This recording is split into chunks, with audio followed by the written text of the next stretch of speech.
All right, welcome everybody to the Multicultural Awareness Workshop put on by Boys to Men San Diego.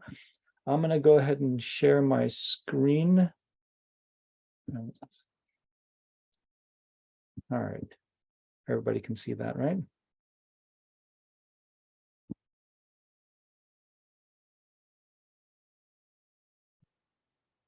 All right, so the objective of today is to go over what culture and multicultural awareness mean, the difference between appreciation and appropriation, what to do when you make a mistake and harm somebody unintentionally or maybe even intentionally. So, and then the benefits of being inclusive and then challenging what your assumptions and stereotypes may be. So the first question that I want to ask you is, what is culture to you? So if you want to, go ahead and unmute and just, throw out a couple of ideas about what you think culture is to you. Family. Family? Yeah.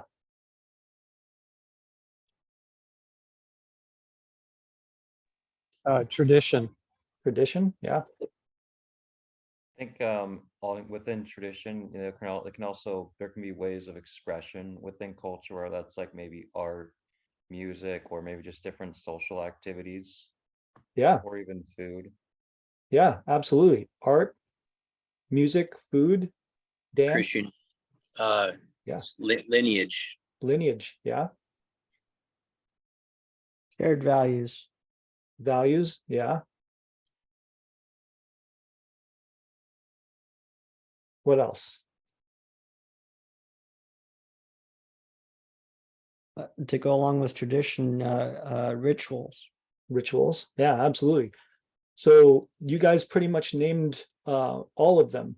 And so, basically culture is the customs, arts, social institutions, and the achievements of a particular nation or even just a social group. And so, I heard you guys mention language and religion and morals, right? Values. We have food, art, music, dance, and then you have your celebrations and your those like family dynamics as well. And so a couple of things that we might consider as well are beauty standards and taste, dress code, the architecture that you see around in in the area, or status. That's something that we don't really talk too much about, at least openly. And then there's crime and punishment, and those kinds of things happen differently in different cultures.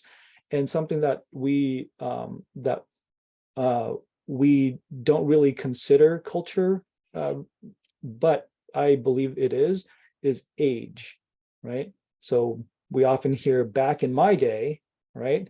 That is a social group, and it's a generation that is talking about their particular the particular nuances within that culture, right? So if you're a millennial or a Gen X or a Gen Z or whatever it is, right? So those are part of culture as well.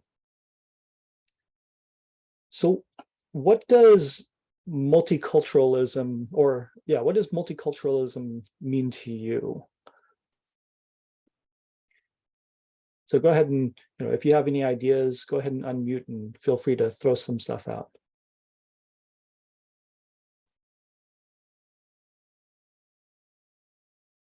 The acceptance of multiple cultures. Mm-hmm.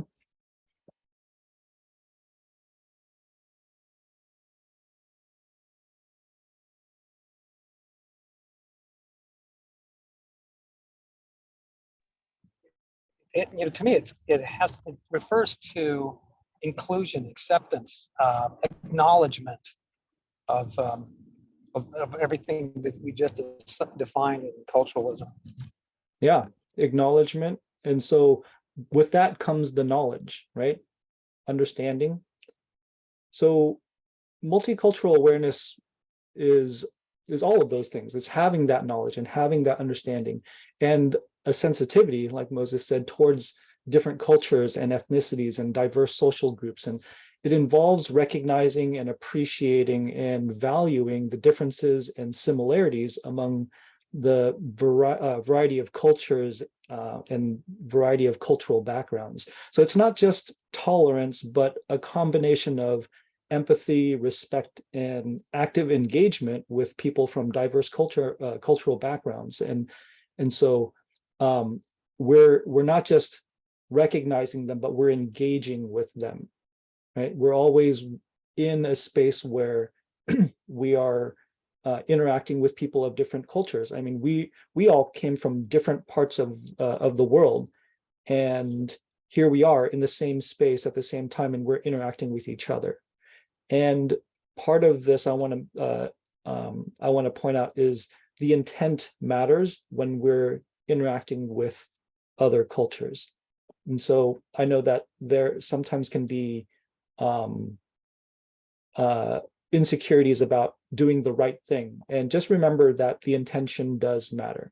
So what multiculturalism is not, awareness is not, is being an expert in cultures, like I just said, right? So it's not about doing what's right every single time, and or never saying or doing anything culturally insensitive. I mean, we're all going to make mistakes.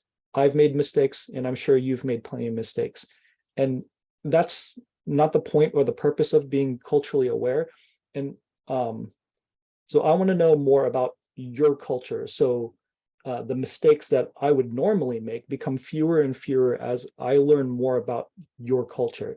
If I'm leading something like I am right now, and I'm aware that there are multiple cultures involved in this space with me, it's my responsibility to become as aware of those cultures as possible in the interest of not injuring or causing trauma or triggering another culture in that space that's with me. So what happens if I do cause harm? How do I resolve that in a way that shows the person that I've shows the person that I've harmed that it wasn't my intention and I'm willing to learn? So let's take a look at the oops, what I like to call the oops and the ouch process. So this leads us to a process that, hopefully this is pretty straightforward, right? And then, and what we want to take a look at is that if the intention wasn't to do harm, and if that's the case, then that is the oops. So that action that caused the harm is the oops. And despite that, the words and actions or actions that have caused harm, those don't necessarily have to, we don't necessarily have to be aware of them ahead of time, and they can just happen organically. So this can be, this process can be self-facilitated, but if there is a trusted person, sort of a third party, that can be a neutral party, it can mitigate a lot of the unintentional biases that can cause further harm. So it's best if this can be done with somebody that is a neutral party. So if there has been harm that's done to multiple people, then the process should be handled one ouch at a time. And this is really important, because if we try to handle all of it all at once, it feels like the person that did the oops is getting ganged up on.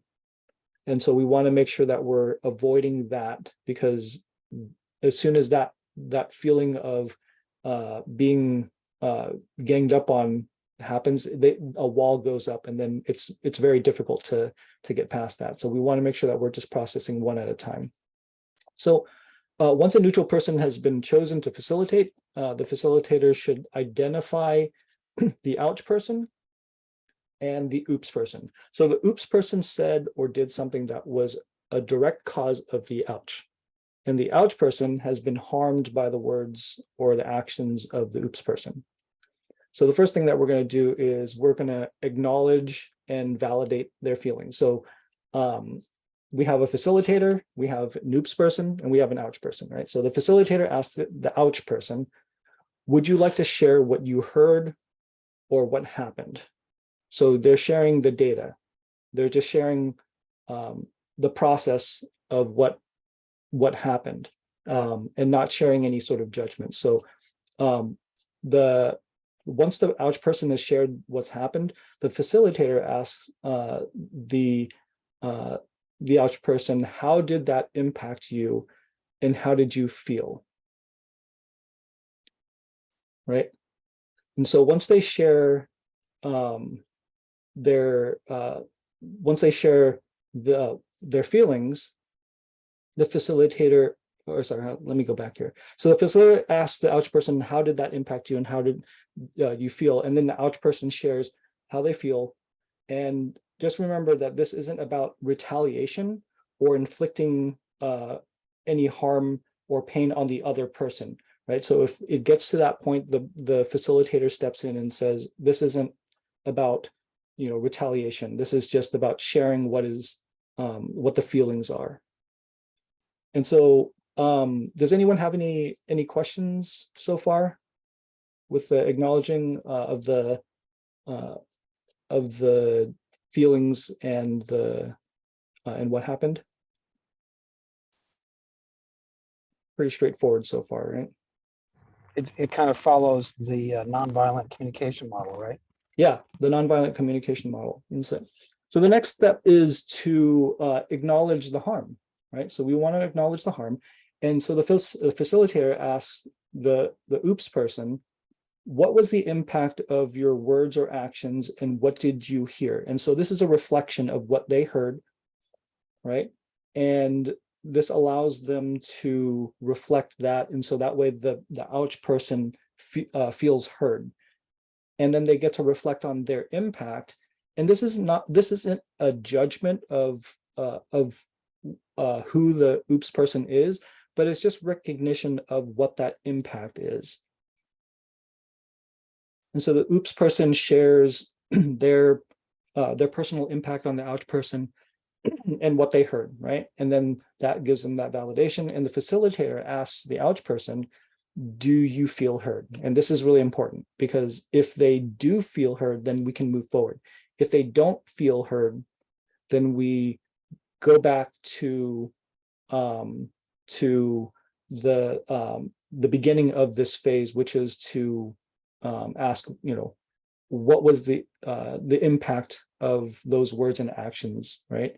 And so we have to go back to basically step 3, which is how did that impact you and how did you feel? And then we can start the reflection over again. So in this case, let's assume that they said yes, they do feel heard, and we can move forward to clarity and responsibility. So the facilitator asks the oops person, what was your intention?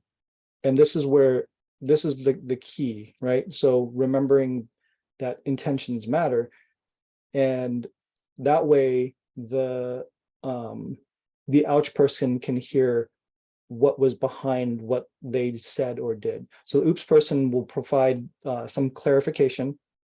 This is where they could offer an apology if needed. And then the facilitator asks, what else do either of you need in this process? And so this is the resolution to this process. And if there's anything else that needs to be done, then any of these steps can be repeated again. So if you feel like anywhere along the way that these steps need to be repeated so that way we can get back to where we were, then feel free to repeat the process, right? All right, any questions on the oops and ouch process? For at the end, when we talk about intention, Mm-hmm. do you ever bring up impact? Yes, you can absolutely bring up impact. Yeah. So the intention, and so part of the acknowledging the harm part, so where the facilitator asks the oops person, what was the impact of your words and actions, and what did you hear? That's where we cover impact and that reflection. That's a good question. Any other questions? All right. So let's go over appreciation versus appropriation. This one's a big one, right? And it kind of gets into the weeds a little bit, but just remember that when all is said and done, intention matters.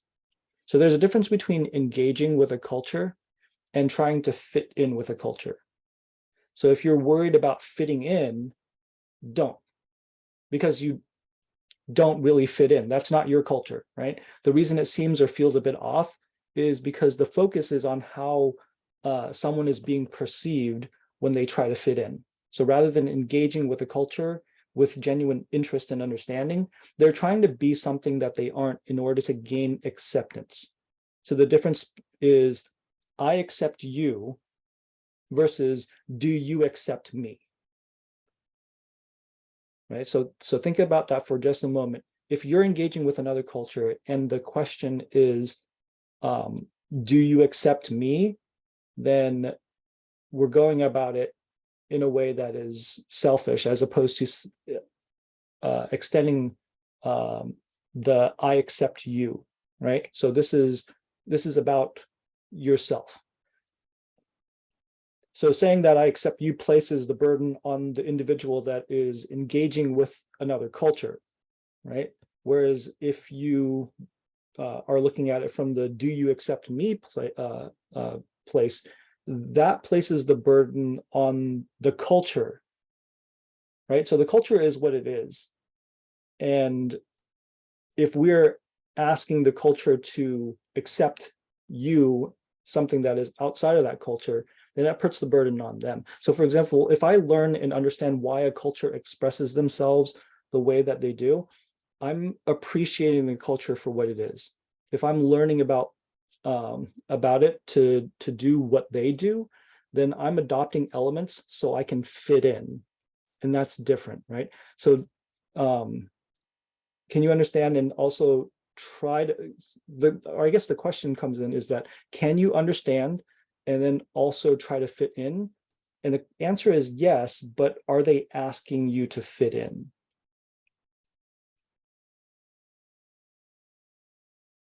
So if you're wondering whether or not you should be fitting in, just think about whether or not they need you to fit in to their culture. So let's see. So respect and authenticity is showing consideration for cultural context and seeking to engage with cultural elements honestly without distorting or misrepresenting the culture. So there's a power imbalance when elements of a marginalized culture are taken and used by individuals or groups from a dominant culture. So when a dominant culture uses elements of another culture without permission, this puts the burden on the culture to correct the mistakes or say that's inappropriate. Whereas respect and engagement puts the burden on the person to ensure that they're treating the other culture with respect and dignity. So when is it okay to adopt elements of another culture? And so the key is in how we work with other cultures and whether we've been given permission. So if I use your stuff without asking, how would you feel? I may not have done any harm to your car, but I'm sure you wouldn't mind me taking it without your permission, right? So how does that feel, right?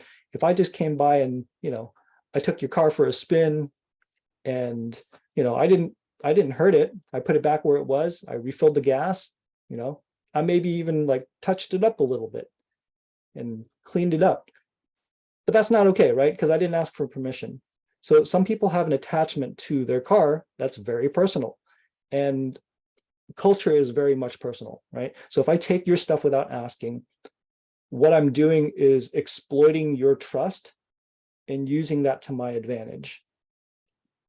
So that allows me to do whatever I want, right? So without consent, I'm not just potentially harming what I'm borrowing, but I'm also harming my relationship with the person or the people that I'm exploiting. So if I give you permission to drive my car, or I'm in the car with you while you're driving it, then we're collaborating because I've given permission. Does anyone have any questions about that? Okay, I so thought I, yeah, go ahead.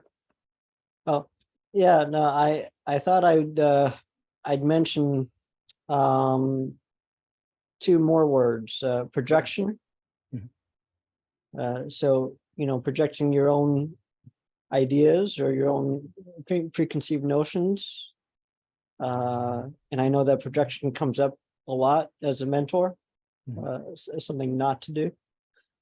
And assimilation, so you have appreciation and appropriation, and then you're kind of bouncing around the idea of assimilation as well. Yeah, absolutely. So those are lesser known topics, but they're absolutely a part of all of this. And if we had the time, then we'd go over assimilation, because that has a lot of roots in, I mean, it's absolutely involved in all of this, right? Because we have cultures that, especially the native cultures, that have had to assimilate, or that were assimilated, right? And so we're those are a little bit deeper topics for sure. Yeah, thank you for that, Moses. Any other questions or comments?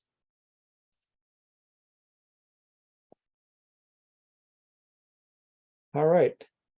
So by celebrating and promoting cultural diversity, what we're fostering is cross-cultural understanding and promoting cultural exchange without devaluing or exploiting the culture that's being appropriated. So without the celebration and the education part of it, we risk perpetuating harmful stereotypes and distorting cultural meaning. So this reinforces harmful narratives that contribute to the marginalization and discrimination of the culture that's being appropriated. So, for example, if you think I have an amazing car and you want to share that with your friends, it would make sense for you to introduce your friends to me so that I can tell them about my car, right? You're not only celebrating the fact that I have a nice car that you appreciate, but you're educating your friends and yourself about my car. If you just tell them about what you think is so great about my car, you might be wrong and you might misrepresent what the car means to me. You might be right, but you risk being wrong. And that misinformation can be spread to others when that could have been avoided by simply introducing your friends to me and letting me share. And so when they share about my car, they continue to perpetuate that misinformation. So one of the few ways that you're probably already engaging with other cultures is when you eat at restaurants from other cultures. So like sushi or pho or carne asada burritos or chow mein or carbonara, bratwurst or pad thai. So all of those things are from a different culture, right? You're enjoying that food. That's genuine appreciation. You're going to somebody's restaurant that creates that food and you are appreciating it and you're enjoying it. You are allowing them to create it for you. So does anyone have any questions around this topic?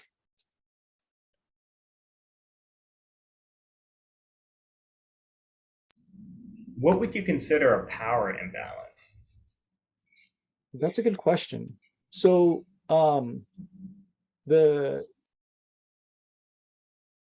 is a dominant culture where there's the norm, what people expect when they step out into the world, right? There's a norm, and anything that is outside of that norm is introduces that imbalance of power, right? So if I like most of the cars out on the road are probably sedans, right? And this is like a small thing, but like if I go out into the and ride a motorcycle out onto the road, that's a power imbalance because there are fewer motorcycles on the road, right? And so it's whatever is socially more prevalent, if that makes sense.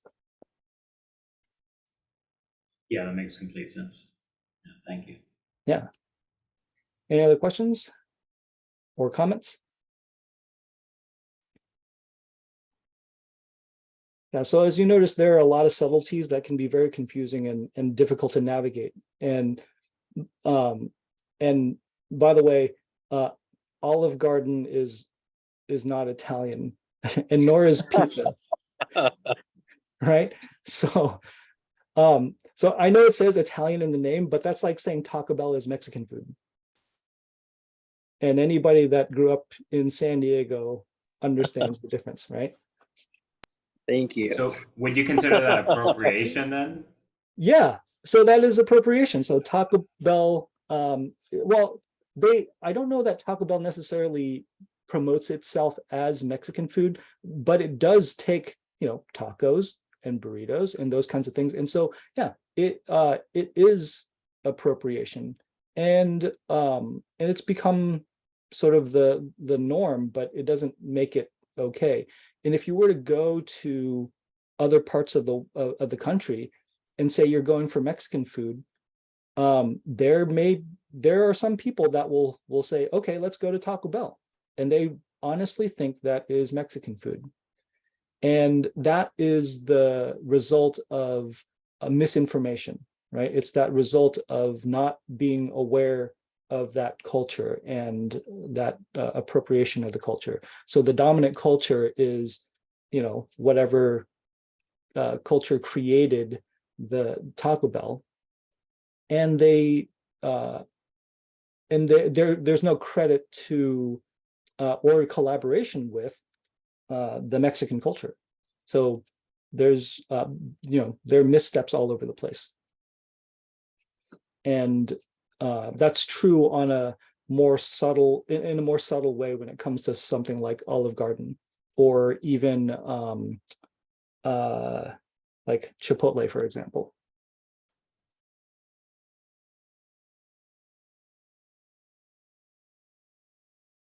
Because food is a touchy subject, but it's a very enjoyable thing, right? So everybody can enjoy these different cultural foods. And that's not to say that that it's necessarily a bad thing to have a fusion of cultures, because that happens all the time, and that happens naturally, right? So for example, you wouldn't have like the Vietnamese banh mi without influence of French culture. So the the fresh vegetables, cilantro, that comes from the French culture, food culture, right? And the baguette, that comes from French food culture, right? So without that influence, that kind of food doesn't happen. But at the same time, those happened because of a combination of cultures, and they were kind of working together to create something different, right? And so it's not it's not running around calling itself French food, if that makes sense.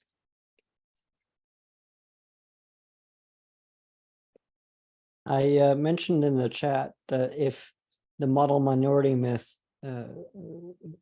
fits in this conversation. Yeah, model minority. It does. So multiculturalism is a very broad topic, and I'd love to cover all the different facets of it, and I won't be able to, but I mean, this is definitely something that we can dig into. So the model minority So for example, I would be considered part of the model minority. So Asian, Asian people have sort of there's a stereotype that Asian people are good at math, for example. And that sounds like it's okay because it's a positive thing, right? And it sounds like we're fitting in because we're smart, and that's okay. They won't cause any trouble. And the problem with that is that what if there are Asian people out there that are not good at math? Does that make them less Asian? Does that make them less a part of society? Does that make them less acceptable in society if they are not that model minority that is good at math, or is smart, or is a dentist or a doctor or whatever they may be? And those are beliefs that are perpetuated, and they are stereotypes, and they may be positive stereotypes, but they're harmful. They can be very harmful. Moses, did you have anything else to add to that? Just a couple thoughts. Yeah. Model minority myth. It puts Asians above other people of color, and the myth, from what I've learned about it, was kind of designed to create that kind of separation or segregation among people of color, so specifically Asians being set up against the other people of color, the other minority groups. And the difficulty with, or not the difficulty, but the problem with this is that it creates a category or a categorical way of looking at all Asians, like you're saying, with the harmful stereotypes. We all play an instrument really well, or know how to do math really well. But what gets under my skin is that is the categorical thinking, that it sums all of us up into one thing that someone else thinks we are or wants us to be, as opposed to appreciating our individuality and the reality of who each one of us is, and wanting to get to know, you as Tom from Vietnam versus me as Moses from Korea. The categorical thinking primarily is the main thought I wanted to share. Yeah, absolutely. It lumps all Asian people or all of a particular culture into one thing, when Asia is very big, right? The variety of Asians that you get are quite diverse, and so when any category of or any people are lumped into a category and they're labeled with these attributes, those attributes can be used against each other and create a further divide between the cultures, instead of creating a culture of inclusivity where we're able to appreciate each other for those differences. Attila, you had something to share? Yeah, I wanted to hear Moses's definition of model minority myth, and I think you explained that. And the other part of it, because there's jokes, of course, there's so many cultural jokes around, what Germans are good at, what British are good at, what French and Italians are, and there's an old joke I won't bother repeating right now, but uh, but the real question I have, and maybe I'm not sure if this is the venue for that conversation, but how we language and how we speak to multiculturalism in the groups with the boys, because like for me too, I'm constantly making a reference or a joke about being the old white guy. Well, culturally, if as a minority, well, yeah, I'm all Hungarian, so I guess I could throw myself into a minority, but it's not recognized that way. And if the intention is to with these boys is to celebrate their uniqueness, their honoring their culture,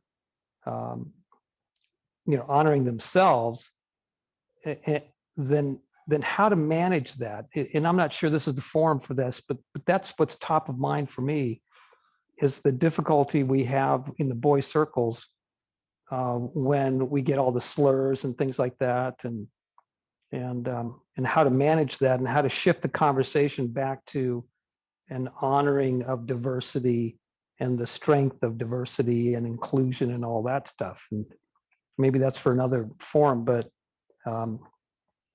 that's what's kind of top of mind for me. But Moses, thanks for defining what that myth is, because I think it's interestingly different for different cultures looking at other cultures.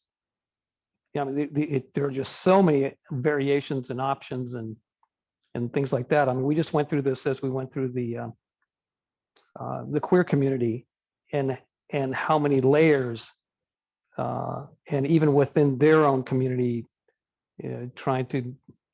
attempting to make distinctions of themselves or make themselves unique. So the boys that we're dealing with now with this Gen Z, they're all having those conversations and they're exposed to all this. And so at some point, I really want to put our heads together and try to decide how to, what's the languaging and how to guide that conversation. So anyway, I had to throw that out. Yeah, thank you for that, Attila. I think it is important that we remember that the way that we use the language matters. The way that we communicate with each other matters. And when the boys are expressing themselves and they're saying what we would consider culturally insensitive, I think it's important for us to model what that looks like, to appreciate each other for the differences that they are expressing. So, if they point out any particular stereotype, we can flip that script and say, I have a friend that fits that stereotype, and just letting them know that this isn't about shaming them or anything, but just pointing out that the way that they express that can be harmful. And if your friend said something like that to you, then how would you feel? And I'll get off the podium here, but the experience that you and I and Albert had at Ivy, the three of us showing very different culture, but how well we communicate and work together, I think was a real good example of modeling that. So I'd really like to dig more into that another time. Yeah, absolutely. I think that it's important that we have a diverse group of mentors stepping into this space and being authentic, right? That gives them a perspective of how we work together. Christian, you wanted to say? Sure. So I just what resonated with me when you were speaking is bringing an awareness, educating these young men to understand and appreciate the differences, so that they're fully present to what what their surrounding really is, and the equal, like the that's what landed for me is I think that like truly learning to understand the difference, like learning to understand, but I'll also have an appreciation for the differences that you're going to be surrounded in. So Yeah. I'm complete. Yeah, thank you, Christian. Absolutely. I mean, there are differences even within cultures, right? I mean, like I said, there are Asian people that are not good at math. I mean, there are Asian people that don't know how to dance, and there are all sorts of stereotypes that can be really harmful, right? And I think that's important. Moses, you wanted to show some? Yeah. I really appreciate Attila for applying this directly with the boys and the work we're doing in the schools and the groups circles we sit in, and you know, making it real when we are sitting in circles and groups with the boys, and how do we fold this into the conversations and group time. And at the same time, you know, I know that Tom has laid out a really nice presentation, but certainly spending some time, you know, how do we apply cultural awareness, and how do we model that? And I'd like to hear more about what happened at Ivy. The other thing I wanted to bring up, with you, Attila, is getting away, again, for me, it's getting away from the race part of it, where, you know, it's not that you're white, it's that you're Hungarian. And I you know, having sat in circles with you where you go into that, you know, fairly deeply, you know, as you introduce yourself, being Hungarian. And that goes right back to the last slide about knowledge and understanding about you as a person, and not you as a people or a category or the color of your skin, you know. And that's no, I find that to be a very important distinction between racial identity and cultural identity and ethnic identity. Mhm. And Yeah. that's something that I think is very important for the age group of boys that we you know, that we serve. They're at the stage of trying to understand what their identity is, while trying to fit in and do more of the cultural appropriation stuff with each other.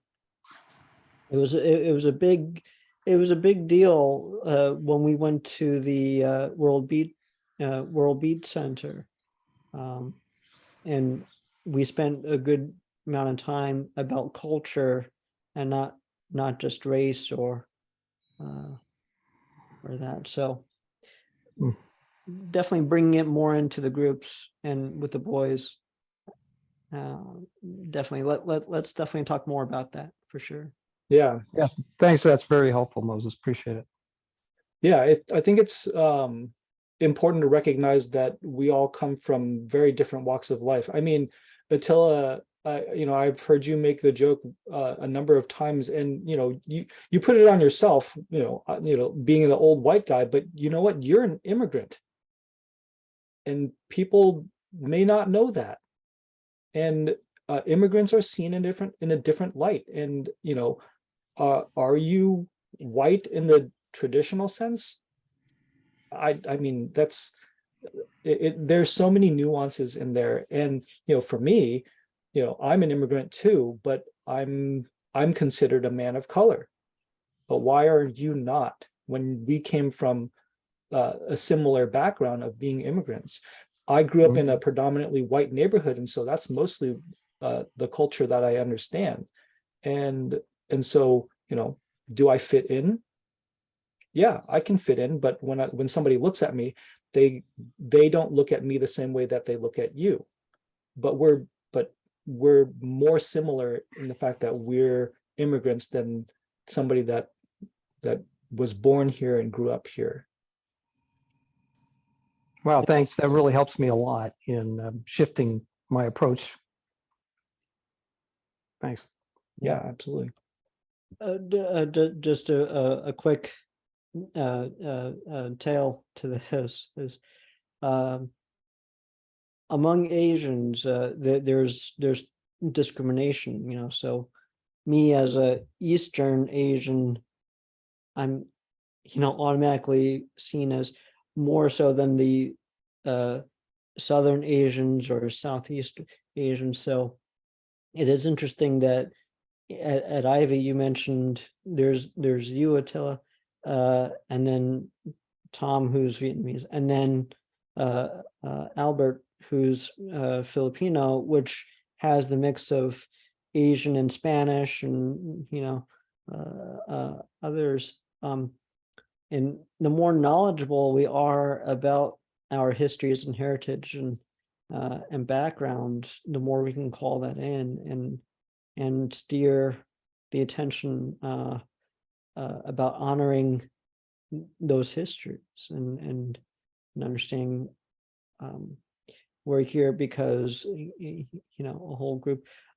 It's very unfortunate that there's so much discrimination just based on, you know, contemporary ways of living or you know, you know, modern values about certain things. So Yeah, absolutely. And that's a lot of why we're here, and that's why you know, we're learning about this kind of stuff, right? So let's keep moving forward. Thank you for all of your shares and insights. I really appreciate it all. So let's talk about the benefits of inclusivity. So we live in an interconnected world, especially now with the internet, right? And multicultural awareness is critical in the way that we interact with each other. So if you were to travel to a different country where you were a minority, right, and you wanted your education and expertise to be taken seriously, it would be fair to assume that someone from a different country with different skills and abilities would want the same thing coming here. So fostering inclusivity and equity is an important factor in that. So multicultural awareness promotes inclusivity by recognizing and valuing the contributions of all individuals, regardless of cultural background and regardless of where you came from, right? So in an organization where we serve a community with a variety of cultures and backgrounds, it makes sense that we would model diversity from within. So we don't get to say that we're inclusive if we don't actually model inclusivity. If we don't make the effort to team up with people that are different from us, we demonstrate to our community that it's more important that we are comfortable than representative. We'd rather be safe in our bubbles than be aware of the lack of safety that we create when we're insular.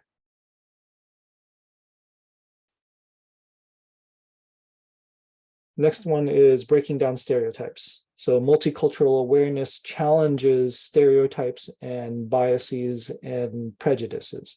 It encourages individuals to question assumptions and broaden their perspectives and see people as individuals rather than relying on generalizations based on cultural backgrounds. So we get to know individuals for who they are rather than what we think typical members of their community might be. So by working to eliminate stereotypes, we mitigate the basis for discriminatory attitudes and behaviors.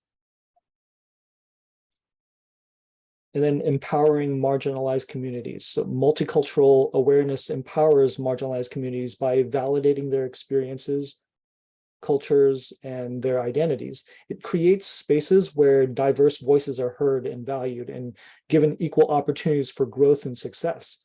So marginalized communities often face systemic disadvantages and discrimination. So empowering those communities creates a sense of social cohesion and belonging for them. Everyone wants to belong. We all want to feel like we fit in somewhere. And this is one way to help disadvantaged communities feel like they are a part of the community, as they feel like they're welcomed. And then cultivating social harmony and peace. Multicultural awareness plays a vital role in building bridges across cultural divides, by reducing conflict and fostering social harmony. So by promoting understanding and appreciation for diverse cultures, it contributes to a more inclusive and peaceful society. So when people feel safe, they're more likely to participate and contribute positively in society. They're able to contribute to economic growth, which allows the community to tap into a broader pool of talent that can build up the communities that they came from. It also promotes a little bit more risk taking. So when somebody feels a little bit safer, they're more willing to challenge themselves and challenge their beliefs and step outside of their comfort zone and do something that is different. So yeah.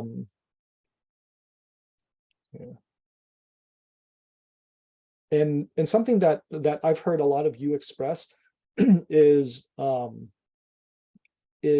giving back to the community. And just consider for a moment, would you be more willing to give back to a community that helped build you up, or a community that broke you down?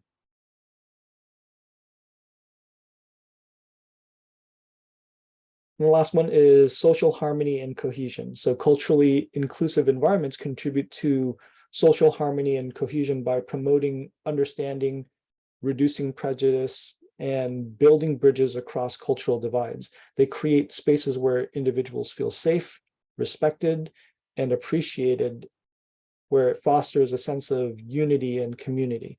Communities that are cohesive are more resilient, and they're better equipped to face challenges and crises. If a community feels included, they're more comfortable with trusting and working with people of other cultures and communities. You might think that people should help each other regardless of cultural differences, but the fact of the matter is that if you don't like someone, you're less likely to listen to them or consider their viewpoint, let alone assist them in facing their challenges. So by building harmony and cohesion, we're building a community that is more willing to work together. And so what are some cultural differences that you've experienced or learned about? And so I'm just going to go ahead and open the floor for anyone that wants to share. One of the things, I just got to throw this out. I mean, Yeah. when you think about what we do in a group mentoring environment, where we're opening up the communication so that, you know, the Black kid and the Asian kid and the Hispanic kid all get to hear from each other and find out that maybe they're not that different. Wow, man, what an incredible thing we're facilitating. We're facilitating everything that you just laid out here, Tom. On the benefits of of inclusivity, and man, it's kind of mind blowing that a lot of these kids in these schools don't have an environment like this where they can come to understand each other, and we're the ones facilitating that. How freaking cool is that? Yeah, it's I was just thinking, something that came up for me was that if we all just closed our eyes, we wouldn't really care what anybody looked like, and working together would be easier if we just didn't base it on looks, right? On what the other person looked like and the stereotypes that come with the way that somebody looks, or the way that somebody dresses, or how old they are, or the colors that they wear. Yeah, but maybe this generation's stepped forward because they look at you, Tom, and they think you're John Wick. Right. Hey, that's my 2 cents. Anyone else want to comment or chime in? So what are some cultural differences that you've experienced? And and don't take your experiences for granted. And I'm, there's no judgment about how impactful or how big or how or any judgments about your experience. If you've experienced any differences, feel free to share those. So Moses? Oh yeah. So I actually appreciated Christian sharing in your intro that you came from foster care, and I left out that I'm adopted. And in the groups that I've sat in, there's been at least one or two others who are also either in placement in the moment or who have been adopted. And there's a whole subculture, if you will, with that experience, or those experiences. And the more that I've opened myself up to sharing that part of myself, the more I'm hoping that we can have more discussions and invite them to share more of that side of their experiences. And there's one boy that comes to mind from last semester, who was in placement. He had a social worker. He never made it out to any of our events because there was such red tape around who was in charge and who could give permission and how he could be transferred. It never came together for him, being in the system, if you will, right? So these are the real lived experiences.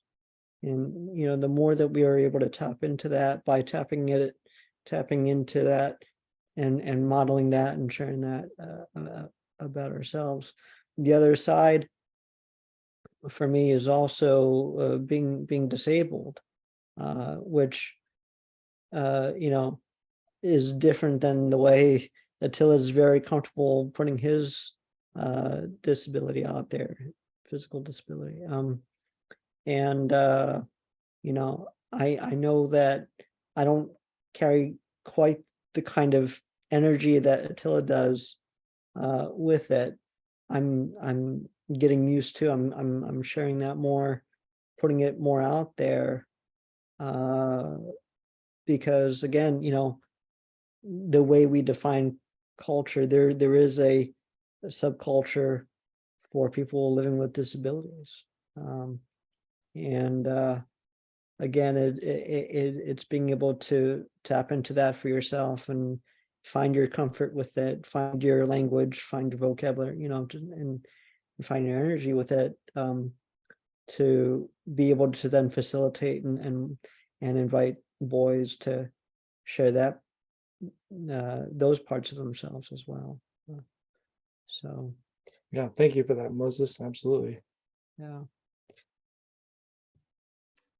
I feel like one very important thing, I think that kind of almost ties into a lot of what's been said tonight, is that I think a lot of times people try to look at a culture and then try to label, whatever they associate with that culture with, whoever the person they're dealing with, who they, might consider to be part of that culture. But I think oftentimes, you've really got, I think, got to look people as an individual. Even within, I think, cultures, there's always going to be a good amount of variation. And just because someone may be considered part of a culture, they may not 100% follow, all the aspects of that culture. Oftentimes you'll find people who, maybe have grown up in multiple cultures, have a lot of exposure to multiple cultures, and maybe adopted bits and pieces. So, at least in my opinion, I think it's important to really look at someone as the person and the individual. Don't try to label them as, oh, well, you're X or you're Y or you're Z. Yeah, thank you for that, Chris. Absolutely. Yeah. That's exactly it. Treating people like individuals and getting to know who they are as a person. Jay? Yeah, I'll chime in. Yeah, big piece, kind of what I have always ran into is that since I look white, more fair skinned, easy, I get the carte blanche of racism, where just like stupid shit people like, well, like probably have multiple cultures say, but I'm predominantly like white, white dudes, just say something like real ignorant. Um, but they think I'm white, so they're like, oh, there's no impact for you, right? and I remember growing up, like when I moved to Arkansas, I remember my grandmother telling my dad, "Don't tell him about us," because my dad. The thing is, my dad's dark, but he looks more Native American. But yeah, and so there's always been that, stigma where growing up was just like, yeah, probably when you live in the Midwest, don't let people know that, you're mixed because it could become an issue. And yeah, and even to today, or, with some of the jobs I work in, I work in East County, and so there's a culture there, that's, at times I can be ignorant, or different belief systems or just racist, And a lot of times when I think of racism, it's more of just, it's like, it's not hate, right? Like it's not like an extreme hate, as like where I would consider like the KKK or something. But like the racism that I kind of like deal with is just like really ignorant people, just saying really stereotypical issues. And then for me, and this has been my growth edge in multicultural, where it's just like, when do I step in and say, whoa? Because we didn't talk about that process, but like the whoa process of like, I'm not like, sometimes I am the target group, but sometimes I'm not. And I'm not the one making the offense, but I am like catching it. And so a lot of times, like in my head, there's a lot of woes, and it's like, whoa, when do I interject that? And that's really been my, like I said, my growth edge of feeling safe enough to say, approach that topic with businesses that I work with, right? That could cost me, that could get weird and then cost me a paycheck, which I feel for a lot of individuals in this, probably I'm going to say here and then out there, because it's a big thing. It's like, when do we step into this awareness and start being more of an advocate, because it's dangerous, it's risky. And that, yeah. And so that's kind of my piece on this whole thing. Yeah, thank you for that, Jay. Yeah, absolutely. Just feeling like, when is it appropriate to step in, given, the way that you can be perceived without really knowing, what the outcome is, and what the impact that you might have, or what the impact is, around you. So yeah, thank you for that, Moses. Yeah, thank you for sharing that, Jay. You got me thinking about maybe it'd be good to incorporate the talk about microaggressions and micro insults, and so when you talk about people's ignorance, that's what got me thinking about, again, going back to like unintentional phrases or things that people, cliches or things that people just, but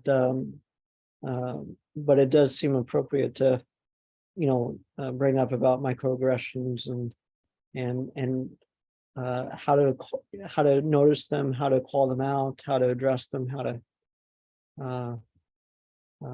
because they happen a lot. Yeah, thank you for that. It's I appreciate you bringing up these like these deeper pieces of cultural awareness and the struggles that happen that are nuanced and a little bit more difficult to navigate. And that's definitely something that we can continue the conversation on and make and build that awareness around those topics, because some of us may never have heard of something like microaggression, or some of us have never heard of internalized oppression, or intersectionality and things like that, right? So those are topics that are deeper, and getting a foundation of understanding just multicultural awareness and getting an idea of like the broader sense of the typical interactions between cultures is what the conversation is for today. And I'd love to continue to build on that and deepen the conversation.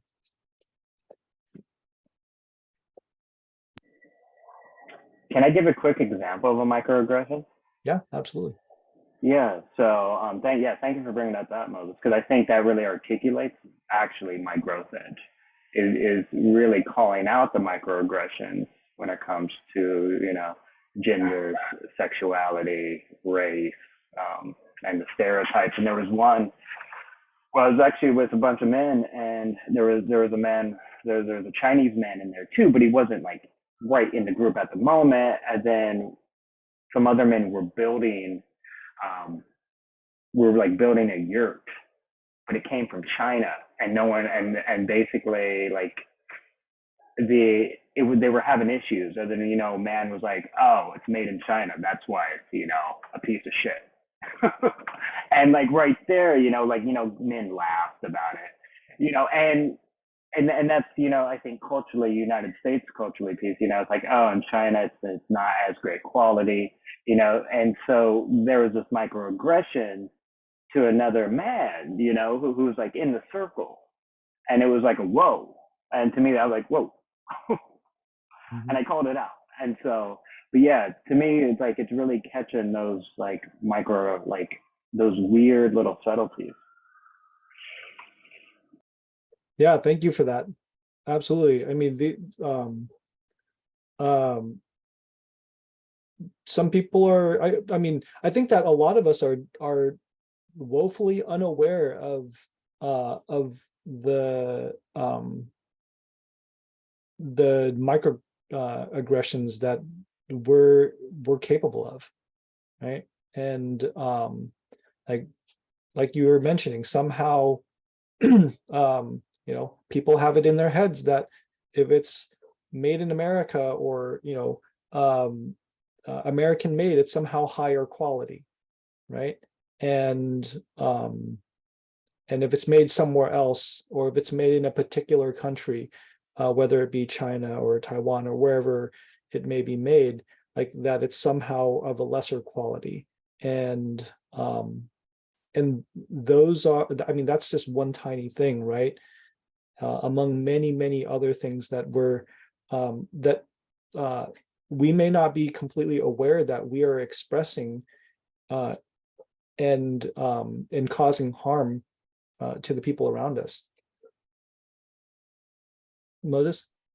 I do want to, go a little deeper into this, and in a way bring it back to being in circle with the boys, specifically around language. But to keep building on this, when we talk about our values and the stereotypes and just preconceived notions and the things that we formulate those labels and ways that we see each other. So, now we're getting into potential topics of like nationalism, patriotism, and these are political statements. These are multi-generational kind of messaging, messaging that gets passed on from, parent to child and certain communities. So it can go, pretty deep when we're talking about multicultural values and how they're passed on from one generation to the next, and how they're passed on, where the messaging comes from, and how deep that is within our own society. I remember being in a class in college. It was a social work class, but we talked about, and this is like 20 years ago or so, right, maybe even longer, but talking about America being the great melting pot, and that being the big buzzword of that decade. So bringing that back to the language and things. So I've been in groups where they're primarily Spanish speaking, and and it takes someone like Franco or Francisco to be the go-between, or Ricky sits in one of our groups and acts as a translator of sorts, and I know that the N-word gets passed around quite a bit among the boys, and how to address that when you're not of that culture, and you're not aware of how it's used among the members of that culture, seeing it from the outside in. And when we shout to the back of the van, quit using the N-word, as opposed to, do you understand, inviting them into a conversation, do you understand why that's so offensive, or do you understand the history of where that word came from, and all that kind of stuff. Right. Yeah. There are certain aggressions or culturally insensitive actions that can be taken without regard to where the history came from, even when it's acceptable within that culture or that social group, right? And so it could be perpetuating all sorts of different things. And like I said, I'd love to dig deeper into this topic, and we'll have that conversation when the time comes. And so I'm gonna go ahead and move forward. But thank you for sharing your insights into that.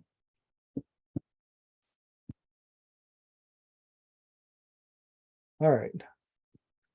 So challenging assumptions and stereotypes. So we're actually coming to the end of the hour here, and I'd like to negotiate a little bit more time. If anybody has to leave, feel free to go when you have to. But this was scheduled until 8, and we are 3 minutes from that time. And I still have a little bit more to go. And I'm grateful that we've been able to have the meaningful discussions around this. And so if I have to sacrifice some of this workshop to have those discussions, then I'm all for it. All right, so multicultural awareness challenges stereotypes, biases, and prejudices. So it encourages individuals to question their assumptions, broaden their perspectives, and see people as individuals, rather than relying on generalizations as a basis for their opinions. So we talked a little bit about that already.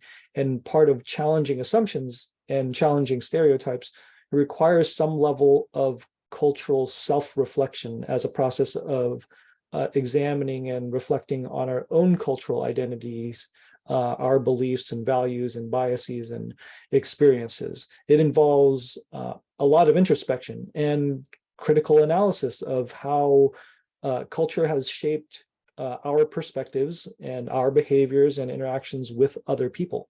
this kind of reflection allows us to gain a deeper understanding of our own cultural backgrounds and biases and assumptions. And that hopefully will lead us to a greater self-awareness and the ability to engage more effectively with diverse cultures. So an exercise in identifying personal cultural bias, we can start with reflecting on your cultural background. So start with your upbringing. Consider the cultural values, the beliefs, and whatever the norms were that have shaped your perspectives and your attitudes. So, what is American culture? How do you express your culture? What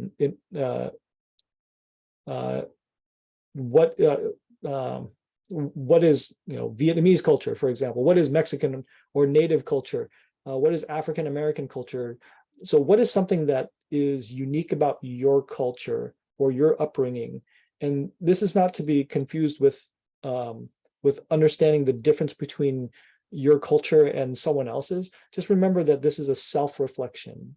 How has your own cultural background influenced your perspectives? And then the next thing is to examine your assumptions. Oh, hold on. Is to examine your assumptions and stereotypes. So take a critical look at the assumptions and stereotypes that you hold about different cultures or social groups. Ask yourself, are these beliefs based on personal experience with individuals, or are they generalized stereotypes perpetuated by your social circles or society or media? And then be open to challenging and questioning these assumptions. Are these stereotypes always true? So I happen to have a 50-pound bag of rice in my pantry, but does every Asian person or even Vietnamese person have one? What are your stereotypes about other cultures? Consider what assumptions you have about those other cultures. Remember that this is an exercise, so no judgments. And these stereotypes are not true, but rather a perception or a perspective of an individual, of your own perceptions and your own perspectives. So we're merely examining these perceptions as an exercise in deepening our understanding. So, have you ever experienced or witnessed cultural stereotypes or biases, and how did it affect you or those that were involved? And I don't know that we have time to discuss that, but that's something that you can ask yourself for a moment. Have you ever experienced any stereotypes, and how did it affect you? And then notice your emotional reactions to it. Pay attention to your judgments when encountering people or situations from different cultures, or the assumptions of other people. So biases can manifest in subtle ways, such as feeling discomfort, making quick judgments, or having a negative attitude towards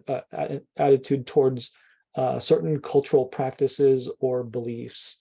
It's that feeling of, I don't know about that, or a resistance, if you feel some sort of resistance in yourself.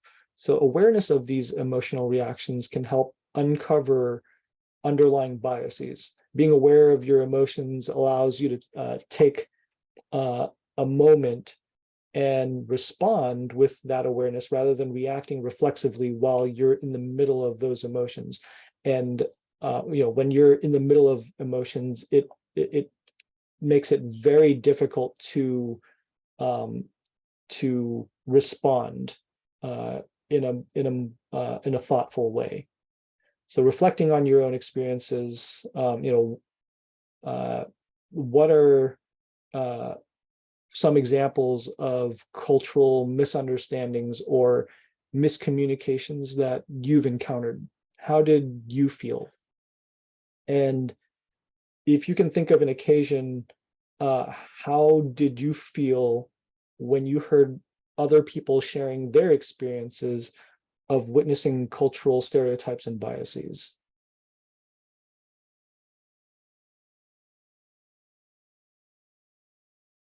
And I think that we did a little bit of sharing, um, our experiences and some of the way that, we feel about, these experiences. And then seek a different perspective.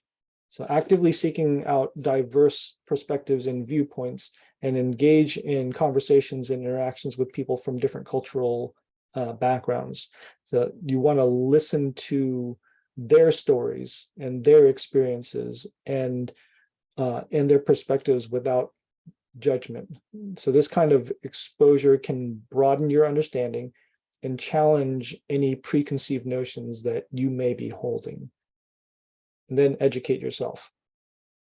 We want to make sure that we're expanding our knowledge about different cultures and histories and traditions. Another way to do this is to read books and articles or watch documentaries that give you insights into a variety of cultures. You can go to cultural events. So we just did the what was the Beat Center, right? And so we got to experience different cultures. So education is a powerful tool for dismantling biases and fostering cultural awareness. The more you learn about people in the context of their culture, the better you'll be able to understand their perspective and why they believe or behave a certain way. How can we promote cross-cultural understanding and empathy within our community? How can we develop programs within our organizations to foster cultural exchange and more dialogue?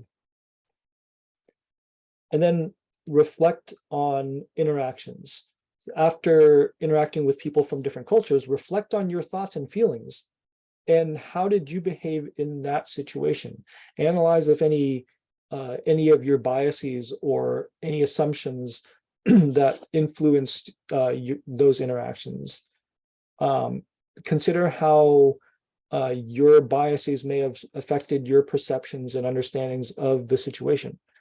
And then take a moment to reflect on the current social issues, whether it be racism, discrimination, gender equality, economic inequality, or any other number of social topics, and ask yourself, how can multicultural awareness be a tool to address these challenges? And engage in uncomfortable conversations. By actively engaging in comfortable conversations about cultural difference and biases, we're stepping into that discomfort, and even if it feels uncomfortable, it's important that we start engaging. Participating in discussions and debates with people who hold different viewpoints can help expose and challenge our own biases. And when we're open to listening and learning and examining our own perspectives, that opens up the door for us to understand where the other person is coming from. So what is a viewpoint consider, what is a viewpoint that you've recently challenged, or one you're currently challenging within yourself? And then the last one is regular self-assessment. So we want to make sure that we're making self-assessments and reflections on a regular basis. Constantly examine your thoughts and your reactions and behaviors in a variety of cross-cultural contexts. Be willing to acknowledge and address any biases that you uncover. So if you feel uncomfortable, if you recognize that there's a resistance in there, it's important that we take a look at that. So this is an ongoing process of growth and learning. We all go through life building opinions and judgments, and these are not bad things. I carry judgments and opinions around with me all the time, but being aware of what my biases are allows me to respond in a way that doesn't interfere with communication. That's the whole point of sharing and listening. We're communicating and we get triggered and react with emotions, and we're getting in our own way, and communication goes right out the window. So part of self-assessment is to ask yourself, how am I being perceived? This doesn't mean that I'm going to be right about my perceptions, but it opens up a window of opportunity for me to recognize that I may not be perceived in the way that I intend to be perceived. I perceive that I'm doing a great job and you're understanding me. And, I see heads nodding, but if I do an anonymous survey, I'll probably get all sorts of perspectives that I wasn't aware of. And that allows me to identify what may have caused those perceptions. And when I'm working with a mentee, it's important for me to check in with them on how they're feeling, because I know that for me, if I'm feeling a particular way and I don't feel it's important enough for me to say something, I'll generally keep quiet because I don't want to disrupt the flow of communication. And now, at the same time, my experience in that moment is now diminished because of an individual or an experience or what have you. And my perception of that person or experience is now different from the way that they think I'm perceiving them. So if I think that I'm being perceived in a certain way by my mentee and their perception is different from mine, the possible path towards clarity is to ask how they're feeling. So this section is just one example of how we build our ability to communicate interculturally.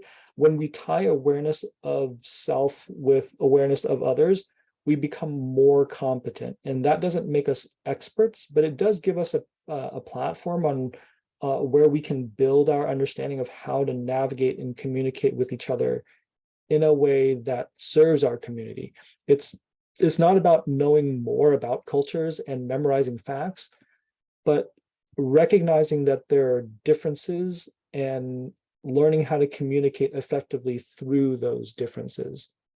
So a quote that I want to share. This is from Ted Lasso. If you haven't seen Ted Lasso, I highly recommend it. It's a great show.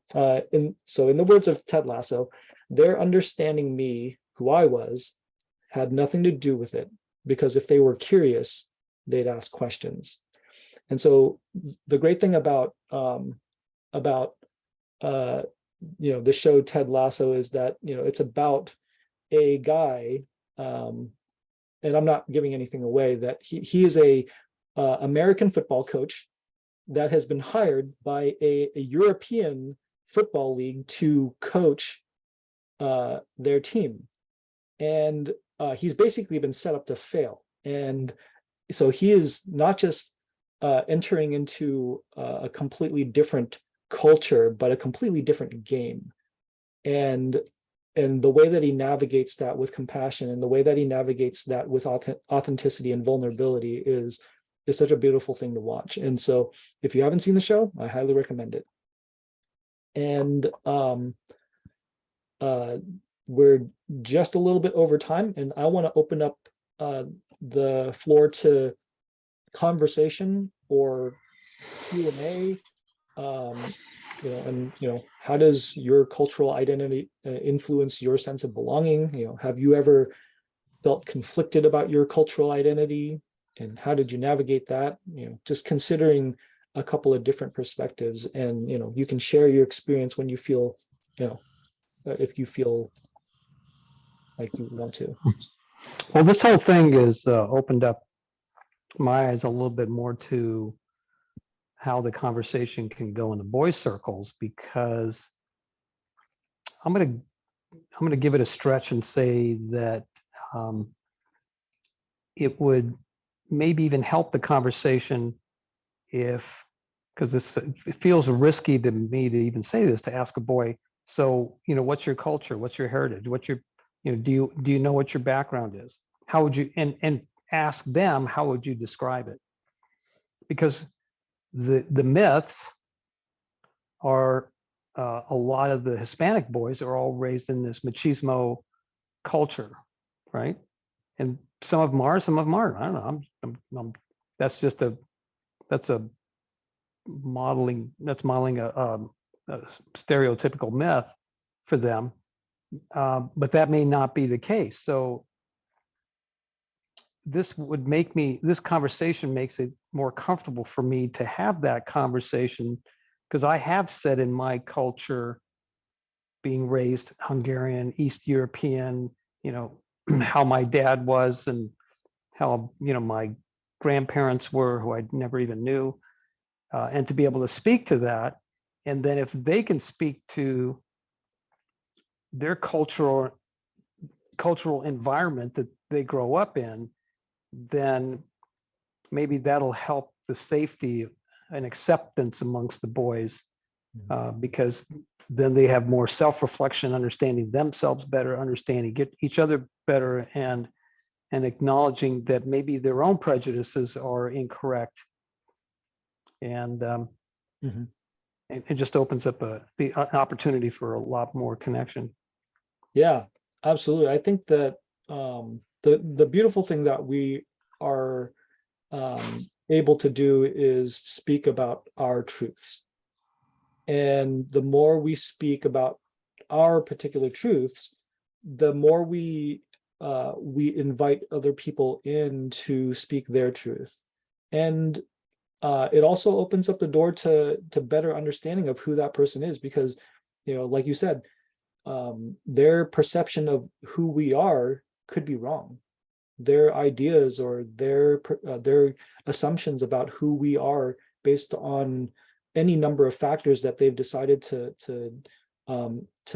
assess from just a look or a glance could be wrong. And that allows them to understand a little bit more of who we are as individuals. And it also helps us navigate around being wrong, right? Because if we're talking about our truths and our experiences, then that comes from, nobody understands our experiences better than us, right? So as long as we're not talking about somebody else and making assumptions about somebody else, then we avoid the pitfalls of making those category errors.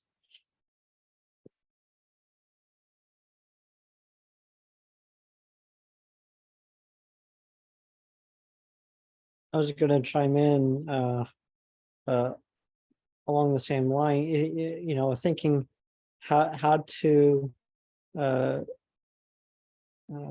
incorporate this into groups and bring it up with boys in the circles. And also how to expand on this workshop and get more hands-on with it.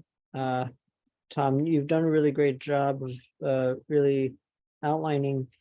I liked your suggestions on that last slide, and in a way, expanding this into a whole series where we just go into reflection exercises and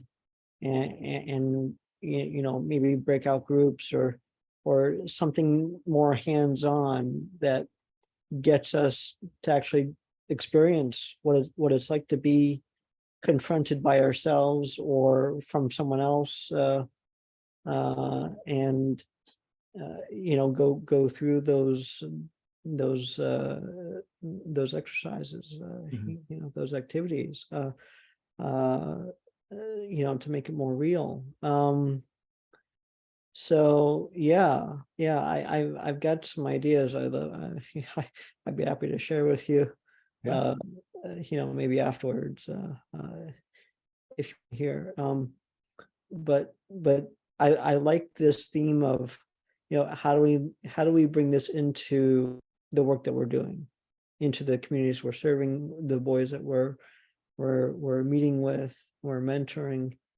And cultural identity, I'd say, is a very critical piece at this age and stage of their lives.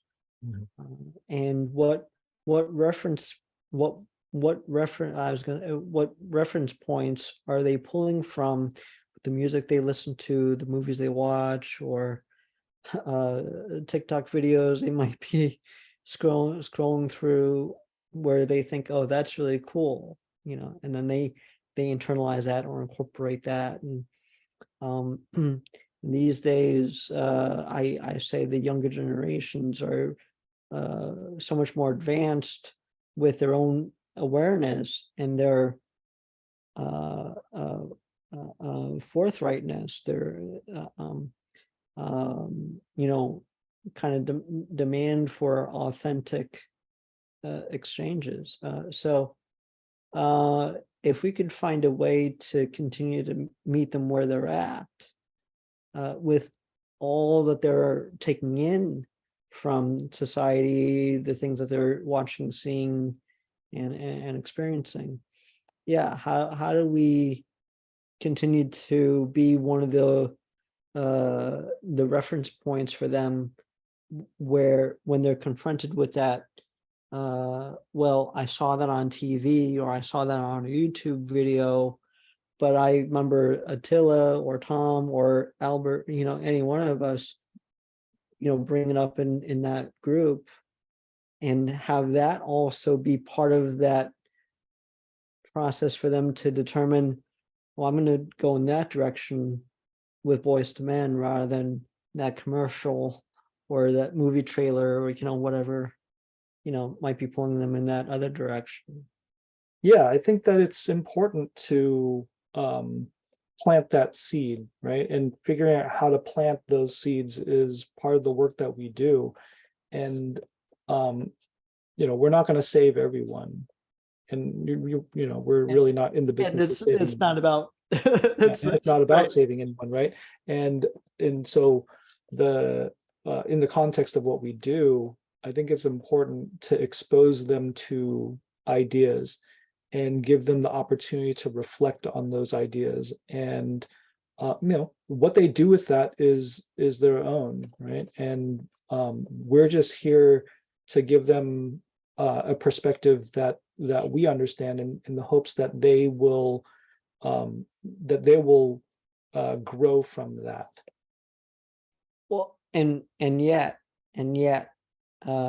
Joe is out there saying there's a boy crisis, and these boys do grow up crime and with crime and homelessness and drugs, and all the things that he mentions as part of this boy crisis. So I think it's also good to keep that in mind, that the process of mentoring doesn't include fixing and saving and rescuing, but it does connect us to the greater good, to the greater cause, the greater mission, that there is a boy crisis, that boys are struggling and suffering, and in a way, Boys to Men is serving as a solution in of itself. They're developing tools, and they're developing skills that they wouldn't have developed otherwise, right?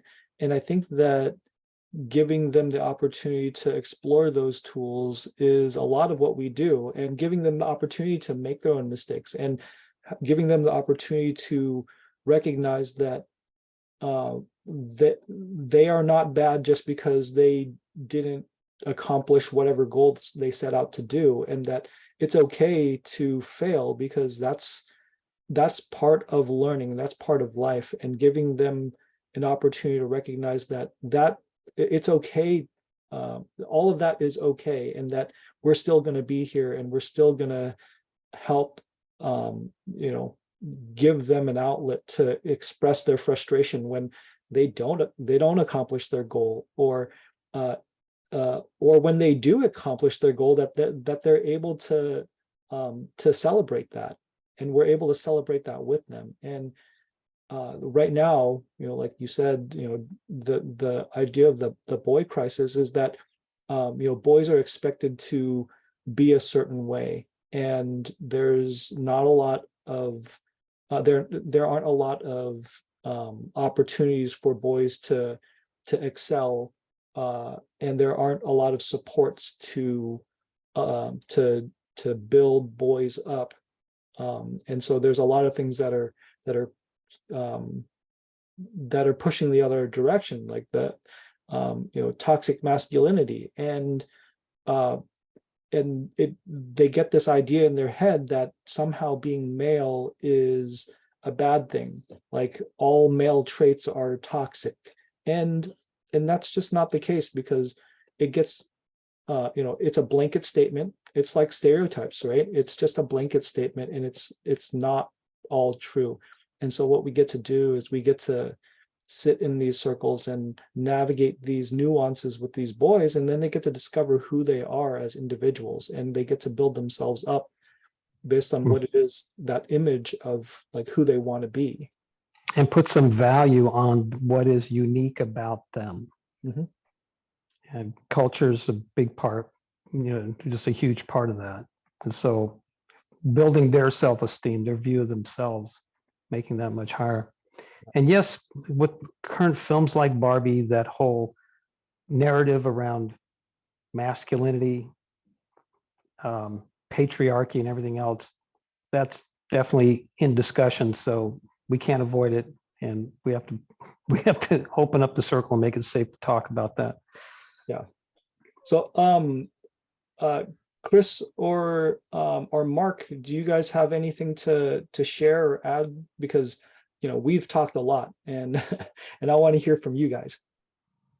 I guess like one thing I'll add is that I think when it comes to biases, at least one thing I've read is that kind of simply, meeting people, expanding your social circle, to maybe meet people who maybe are different cultures than you, different backgrounds, etc. Can really be like a powerful way to kind of sort of, change people's perspectives, and maybe sort of kind of maybe reduce some of the biases in people, because maybe they meet someone, they're like, that person's Asian, but maybe, maybe they weren't the best at math, or something silly like that. It kind of just gets them, I think, more to kind of see people as individuals and not so much as statistics. I think I feel there's just so much going on these days in media, film entertainment, if just you hear different people, that it can be so much easy just to hear the crowd saying, oh, if they're from XYZ culture, they're this. But when you actually meet people, you kind of discover, well, it's, real life is never that simple. Yeah, thank you for that. Something that came up for me was that, we could be carrying our own traumas and challenges into these circles, and projecting all of these biases onto these boys, and and this is why it's so important for that, with that self-reflection, to look inward and see where our biases lie. Mm-hmm. Yep. Yeah, Tom, I think I've been really selfish during this whole period. I've been listening and I've been absorbing. I find myself trying to get the message. Find myself listening to the feedback from the participants. And then I find myself reflecting on what it means to me and what I've experienced. And it's just like so much shit going on in my head when I think about all of that stuff. It amazes me. I didn't, of all the workshops, every workshop I've really gotten a lot out of. I didn't really expect to get much out of this one, but I've got 5 pages of notes I got to look through and just kind of digest, because there's a lot of really good information, and I've learned a bit about some of the people that are here. I've got some reflection to be able to do. I kind of wish everybody could just be like 4 or 5-year-olds on a playground where you just don't give a shit who they are and where they came from and what they did and what they look like, what color their skin is, or what their hair looks like. kids just don't really care. They just want to go have fun and enjoy the people around them. So, no, I've got a lot of digesting of this information, I think, to do. It's a lot of really good information, and very much appreciate one, the structure and the format, Tom, and your presentation with it, two, the input from the other men. Super valuable to do this. I guess the last reflection might be, my main goal wasn't necessary to educate myself, but of course I am, but wanting to prepare myself to be able to deal with the kids. I remain feeling like I'm just not prepared enough to be able to handle situations and be able to answer in dialogue effectively. So I just continue to want to be able to soak in what I can, to be prepared for some of those conversations, that I can be as helpful as I possibly can in giving kids perspective and context. Yeah, I really appreciate the the care that you have, and how much it means to you to do what's in their best interest, right? And to carry yourself in a way that that doesn't harm other people. And I think that the judgment that you have about yourself, not being capable or not being ready, I think we're all somewhere on that spectrum, right? And we all have, I'll speak for myself. I sometimes I don't know if I'm saying the right thing, and I'm a man of color. I don't know. I feel like we're all in this together, and we're all learning, and that I really appreciate the fact that this has been so beneficial to you, and that you've expressed that how this has impacted you. And so I want to say thank you for expressing that and sharing that with us. Mark, you're the perfect mentor. You listen, you reflect, and you care about the boys. Thanks for that. Thank you. Yeah. I'd like to offer my thanks and gratitude as well for both you and Chris. What you brought up for me is so much of it is about perspective taking, and so much of that is just coming into the spaces, conversations with that open-mindedness and curiosity and willingness to learn. And I think that is another important topic to broach, is the impact of trauma and how that deactivates the learning brain. And so when we're in circles and the boys are sharing and we get triggered by something that they share that they've experienced, now I'll speak for myself. I go into myself. I go into self-protective mode, and I shut it all off.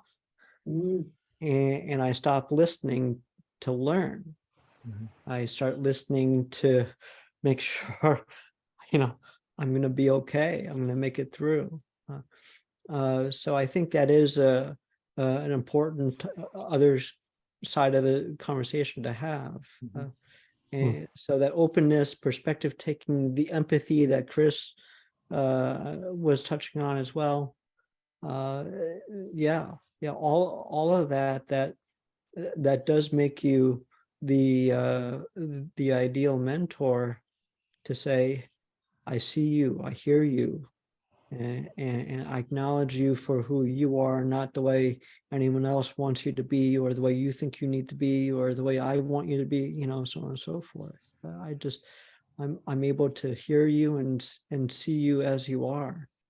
And I'd say, as a kid who didn't have much of that growing up, that's really probably one of the most powerful things we have to offer. that I'm doubtful that they do get really anywhere else, even from friends, teachers, parents. You know, taking the time, creating the space, and so they can just show up as they are, and to have all of us say, "Wow, thank you for showing up." Mhm. Yeah. I'm glad that you brought up traumas and triggers having an impact where it can easily shut down the conversation, and that's and I'm actually building a workshop that has that as a piece to it, because it's that the quickest way to end the conversation is to trigger somebody's shame or trauma or whatever triggers that they may have, and it's so important for us to do the work around, and this is why the reflection part of it is so important, is that we understand what our triggers are to the best of our ability, and what our traumas are, where our shame is. Because if a boy is expressing himself and that shame comes up for us too, then like you said, that shuts us down, right? And now we're no longer listening, and now we're no longer in a dynamic where we are being mentors. We're just wallowing in our own struggles and challenges, which is a part of life. And part of the growth is the self-reflection, so that way we can better understand ourselves, so that we can better show up for the boys. Great commentaries and great reflections, guys. I do need to drop off at this point. Thank you, Tom. But this has been super valuable. Thank you, Tom. We have to advertise this and get people to watch the recording. All right, well, I'm gonna go ahead and end the recording now.